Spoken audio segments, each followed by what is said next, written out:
ज्यांनी सामंत यांचा अस्त करायचं ठरवलं होतं त्यांचा अस्त जनतेने केलाय। आता सामंतांनी त्यांच्या नातेवाईकांना कामे दिली आहेत, ती कामे त्यांनी करत राहावी असा टोला आमदार उदय सामंत यांनी मारला। लांजा येथे विधानसभेतील विजयानंतर सामंत यांनी पत्रकार परिषद घेतली। यावेळी ते बोलत होते। ते पुढे म्हणाले की पुन्हा एकदा राज्यात महायुतीचे सरकार होईल। मी विशेषतः मुख्यमंत्री एकनाथ शिंदे, उपमुख्यमंत्री देवेंद्र फडणवीस, उपमुख्यमंत्री अजित पवार यांना धन्यवाद देतो। मुंबईसह कोकण जवळजवळ 80% स्ट्राइट रेट कोकण पट्ट्यात आहे। राजापूर मतदारसंघात 15 वर्ष रखडलेला विकास होणार आहे। महायुतीला जनतेने कौल दिलाय आणि विरोधकांना दाखवून दिले आहे असे सामंत म्हणाले।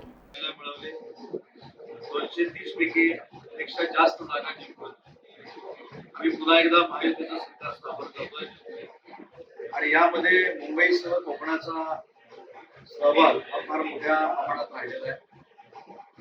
सिंधुदुर्गच्या तिन्ही जागा आमच्या विजयी झालेल्या आहेत। त्याच्यामध्ये दीपक केसरकर, निलेश राणे, रितेश राणे जिंकले आहेत। रत्नागिरी जिल्ह्यातल्या 5 पैकी 4 जागा आम्ही जिंकलोय। त्याच्यामध्ये राजापूर ही जागा महायुतीनं किरण सामंत यांनी जिंकली आहे। रत्नागिरी मी स्वतः जिंकलोय। चिपळूणला शेखर निकम विजयी झालेले आहेत आणि खेड दापोली मंडळगडला योगेश कदम विजयी झाले।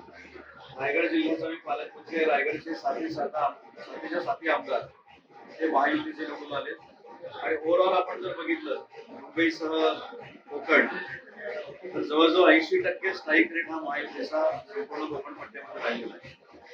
मी विशेषतः मनापासून धन्यवाद देईन राज्याचे मुख्यमंत्री एकनाथजी शिंदे, उपमुख्यमंत्री देवेंद्रजी आणि अजितदादा यांच्या नेतृत्वाखाली काम करताना महाराष्ट्राची विकासात्मक जडणघडण ही फार मोठ्या ताकदीनं करण्याचा त्यांनी प्रयत्न केला।